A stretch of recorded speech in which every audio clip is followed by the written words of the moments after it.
Thank you for joining us for the Barbados Today afternoon news for Thursday, November 23rd. I am Mary Claire Williams.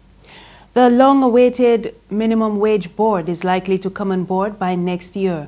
Acting Chief Labour Officer Victor Felix told reporters that daycare workers as well as security officers top the list of employees who will benefit from the new body. He says it is now up to government to put the mechanism in motion for the establishment of the board, as it is already provided for in the existing labour laws.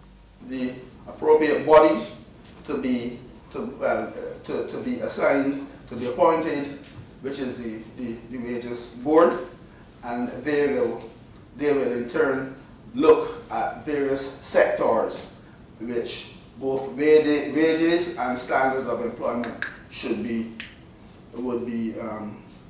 set. So one of the only area in employment right now that we have legislation affecting wages would be shop assistants. But once the board gets going, we would expect other areas and some of the top areas that we have in mind and that we believe need some kind of attention is that of the security or operations and daycare and elderly care facilities are examples of those that we need to look at.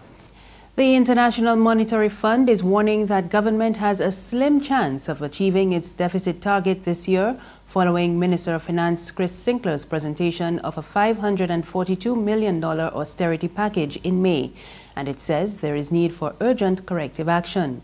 Following its two-week Article 4 consultation that ended on Tuesday, the IMF team issued its preliminary report, in which it also cautioned that government's program was simply too ambitious.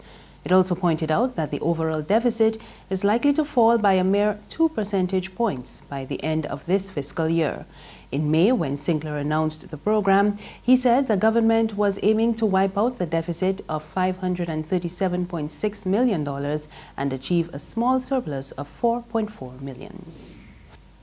Local radio personality Ronnie Clark is making a case for a radio station that offers 100% Bajan music as part of the solution to the island's crime problem. Clark was among panelists at last night's town hall meeting on violence and culture, which was sponsored by the Department of Justice. It examined the influence of foreign music on local crime, and Clark suggested that the state-owned CBC should devote one of its 3 radio stations to playing local music. The Caribbean Broadcasting Corporation, as the taxpayer-funded media outlet, has 3 radio stations.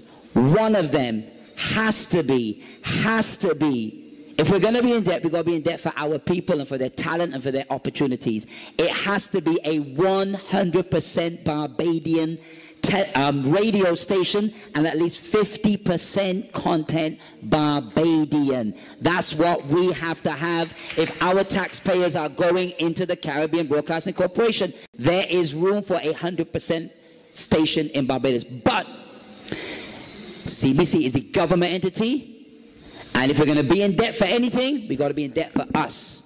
That's what we got to be in debt for. And that way, all of the approaches we're talking about, all the strategies we're talking about, will have a guaranteed outlet. When tourists come to Barbados, when people tune in from around the world, they'll know that there is a station that is Barbadian. And in 2017, it is unacceptable that we do not have a full-time Barbadian radio station. And one of 3 stations at CBC has to be a Barbadian outlet. No excuses.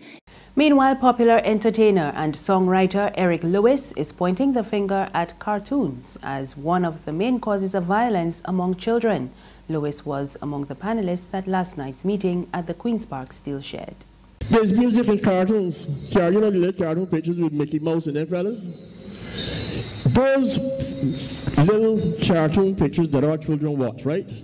They never teach about how to handle a situation. I don't know if you realize that some of the most violent pictures on television are those cartoons. Right? They fight a lot in cartoons. They don't shake hands. They don't agree. For the longest time I know, the cat was trying to catch the mouse, and he was using guns, he was using slingshots, he was using dynamite. And that is how we were taught from young. You know, we laugh at it. When I was small, I used to get a cap gun for Christmas. Every Christmas I used to want a gun because I used to want to be a cowboy. There's regional and international news after this short break.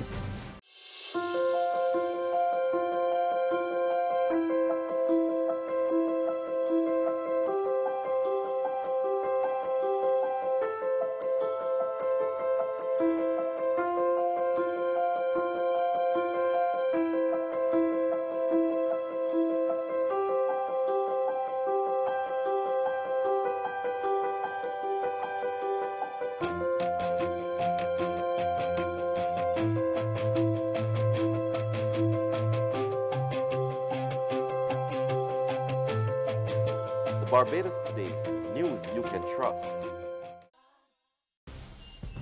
Thank you for staying with us. We're back with news from the region. Suriname is set for a downgrade as international ratings agency Moody's Investor Service has placed the B1 long-term issuer rating and the senior unsecured notes of the government on review for downgrade. Moody's says the decision to initiate the review was prompted by significant deterioration in government's fiscal position. The agency added that its decision was based on increasing government liquidity risks because financing has shifted towards short-term domestic debt issuance.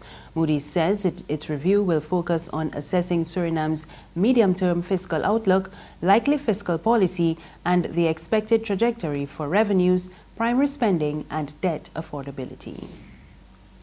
On the international scene, Zimbabwe's former president Robert Mugabe was granted immunity from prosecution and assured of his safety at home as part of the deal that led to his resignation. Mugabe led Zimbabwe for 37 years before he stepped down on Tuesday after the army seized power last week. The former vice president, Emerson Mnangagwa, is set to be sworn in on Friday as the country's new leader. A government source says Mugabe told negotiators he wanted to die in his country and had no plans to live in exile. Meanwhile, Zimbabweans say Mugabe's departure marks a fresh start for the country. We get more in this Reuters report. The dawn of a new era. A new beginning. What we need is forgive each other and build this country again. Calls for change on Zimbabwe's streets as people say goodbye to Robert Mugabe, a man accused of destroying a once promising economy and of human rights abuses during his nearly 4 decades in power. The correct path. But will Emerson Mnangagwa, the man who will be sworn in as president on Friday, represent a break from the past? Most of Zimbabwe's 16 million people live in poverty, legacy of a country that lurched from one economic crisis to another, such as the seizure of white-owned farms by black gangs at the start of this century. Mugabe called it a correction of colonial injustices, but the impact was catastrophic. By mid-2008, inflation had hit 500 billion%. The country's economy had shrunk by a third and more than 80% of people were unemployed. And some experts are warning the Zimbabwean economy is once again teetering on the brink. It adopted the US dollar in 2009, but now faces a severe shortage of greenbacks. Inflation is surging, imports are running out, and people queue through the night just to be able to withdraw some money. And that's news this afternoon. Remember, you can also get more on our website, www.barbadostoday.bb. You can also subscribe to our e-paper, email updates, and like us on Facebook. We're on Izumi Media in bus terminals and on Screenplay at supermarkets and gas stations near you. You can also find us on Mix 96.9 FM. I am Marie Claire Williams. Good afternoon.